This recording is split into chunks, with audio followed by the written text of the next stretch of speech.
I know 20 million 10-year deal. And to Toronto, incidentally enough. But yeah, I mean, I like that move for the Caps. The move that I love for the Caps is they signed Thomas Vokoun for 1.5 million. That's a real steal. It is. Daylight robbery, absolute daylight robbery. Again, though, predictions that even if they lose Alexander Semin, the Caps are going to make the playoffs. I don't think that would be in question. There might be some people who disagree, but I think that even without Semin, they're still a playoff team. Does Thomas Vokoun have what it takes in the playoffs? Yeah. Simple answer. Yeah. What do you think, Janne? See, I've got kind of mixed feelings about Vokoun and his kind of playoff readiness. He's obviously got the experience. He is a solid goalie, but I have seen him tank really, really badly, like literally crumble. Most recently, I can think of him playing during the lockout in Finland, and he was brought in with this he was going to carry the team to a championship, and he just literally crumbled. He couldn't even stop a beach ball, so I'm just hoping that it doesn't happen to him in Washington.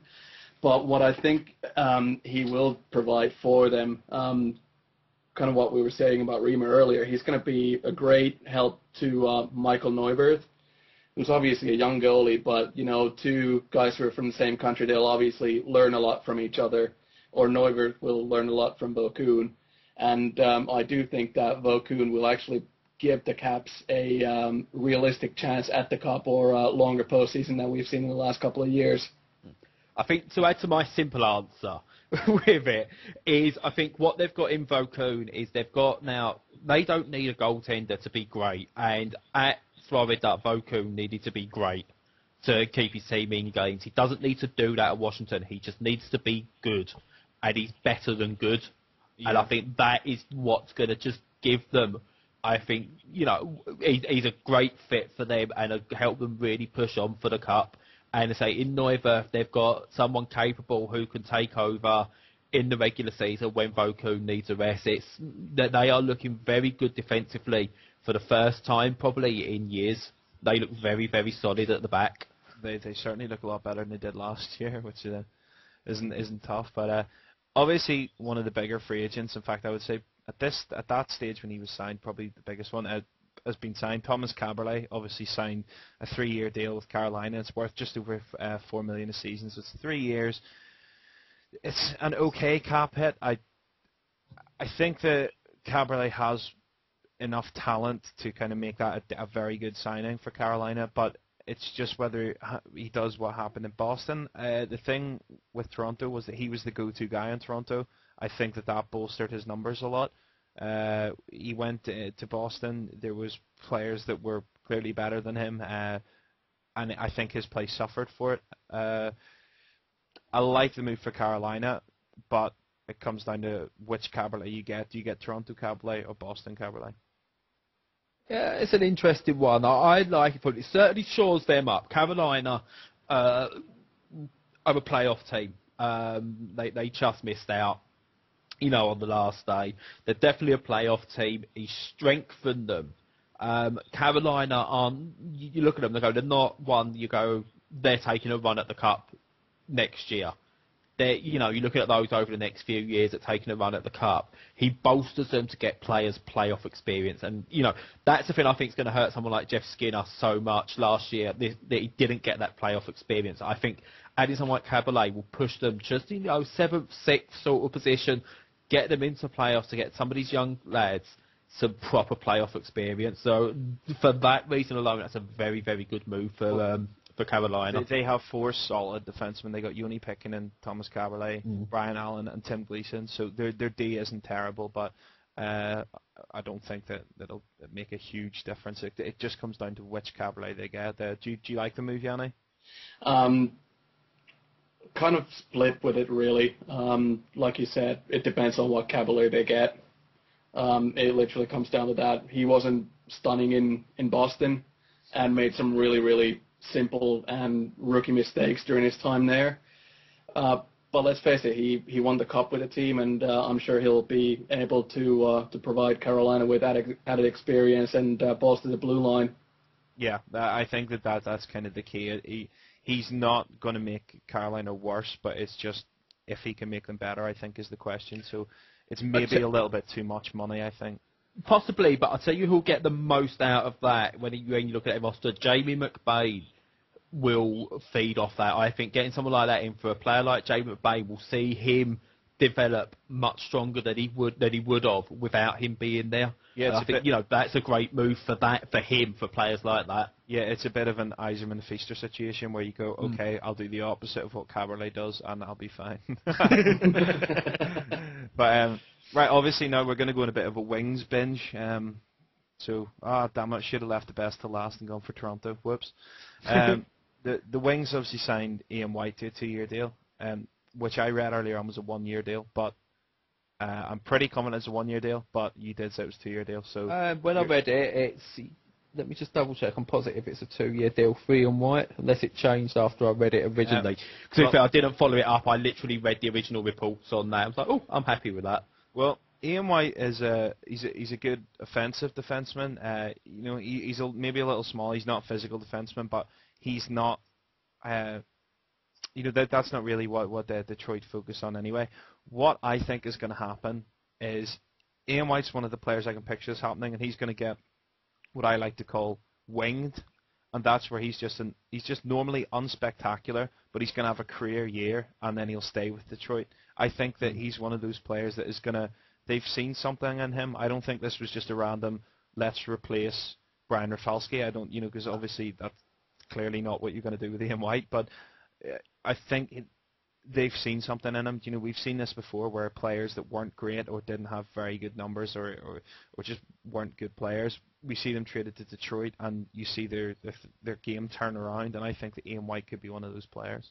Yeah, Detroit play a very, very simple game of hockey. It's puck possession, it's gain the zone, it's move the puck, it's open up the lanes, it's get the shots in. There's nothing fancy about the way Detroit play. The only player on that roster who is spectacular is Pavel Datsyuk. He's the only player you look at and you just wonder what he's going to do next. Everyone else, it's what you're going to get and how they're going to play. Yet, for some reason, teams find that quite difficult to play against at the same time. And as you said, Ian White isn't a spectacular player, but I think he's a good fit for Detroit. I don't know how these lines are going to work. We've got Lidstrom, Stewart, Eriksson, Cromwell, White, Commodore, and Kindle all signed up for next year. That's what I was going to ask. But I'll let you finish what you're saying, and then we'll get the Janne's thoughts on it, and then I've got an idea. But I mean, go on. I was going to say, Ian White, I don't think he's going to be a top line defenseman. No. I don't think he's going to be playing alongside Lidstrom. I don't even think he's going to be second line, in all fairness. I think he's going to be third line, and I think he's going to make us very strong as a third line D. There's less weaknesses in that D now than there was last year, because I think we had to compensate for Brian Rafalski quite a lot. He was good on the, going forward and got quite a lot of assists, but I think he was managing that knee all year long. And he wasn't the weak point. Players like Soleil, who's gone now, was more of a weak point for us. And we've really strengthened, and I'm really happy with the move. What do you make of it, Janne? Detroit is one of those teams that I just literally, and I'm sorry to say this, I can't stand them. Yay.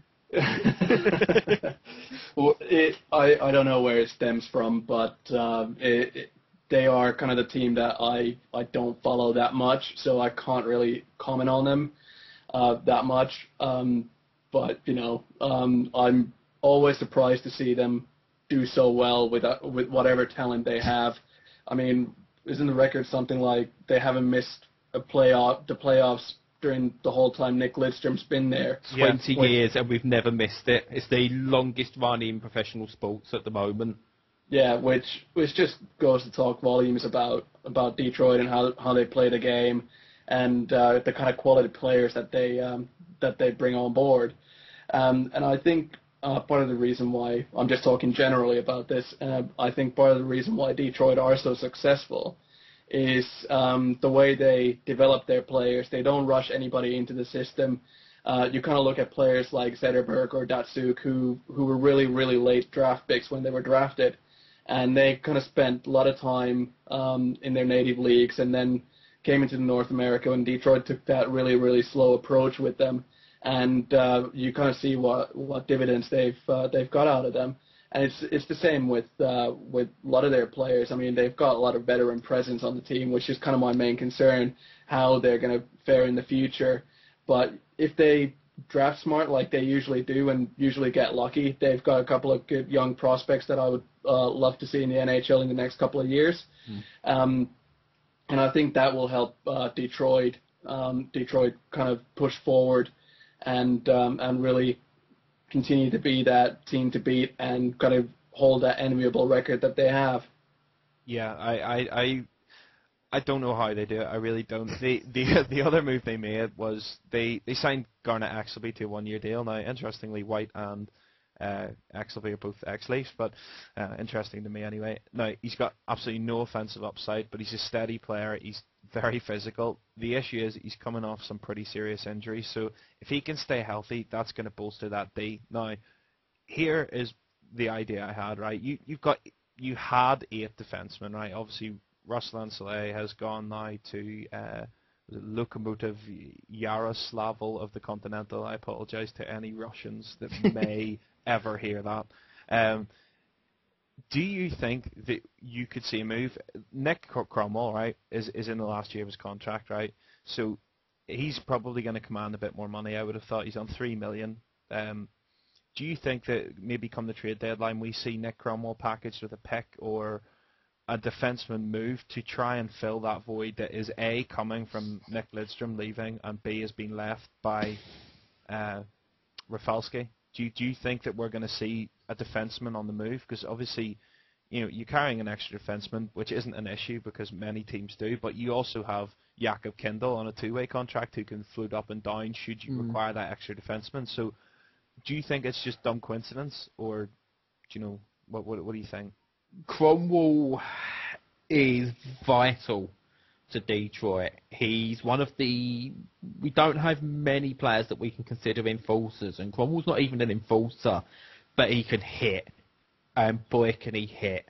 And I think he's someone we need. I just think it's coincidence he's in the last year of his contract.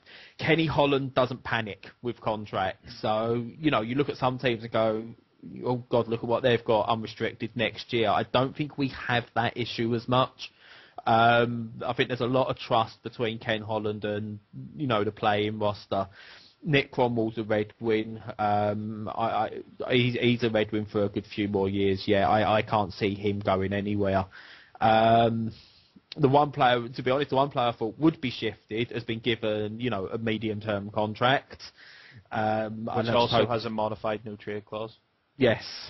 Because he would have been a prime candidate to go, I think, obviously Jonathan Eriksson. Yeah, I say I trust Kenny, but I'm not a big fan of Eriksson. But, they must see something there. Maybe Eriksson was brought into the D a lot quicker than, we would have hoped. With Chelios retiring, we've hoped, not maybe a couple more years of Chelios. Was there a move that didn't happen? And Eriksson was given more games than we planned, at this stage of his career. But that's by the by now. He's, for whatever reason, they reckon he deserves a contract. That's fine with me. We've got a youngster in Brendan Smith who's going to be coming up through the ranks. We've got talent coming through. I would still like to earmark someone like Drew Doughty, but there's nothing I can see. Yeah, we'll ship this player off to take him. Nick Cromwell, definitely not. The other thing as well is there's quite a few solid enough defensemen coming up next year. So if they can package, say, someone like Cromwell, who, yes, you don't want to move, but if you can get someone that will stay on your blue line for 4 or 5 years, or sort of longer-term solution, next year alone, you've got Francois Bushman, Braden Coburn, Matt Carl, Johnny Oduya, Willie Mitchell, Carlo Koliakovo, Fedor Tutin. They're all free agents next year. There's next year's slightly deeper than this year's on the defense, and there's tons of players they can get to fill maybe a second, third line gap. So you obviously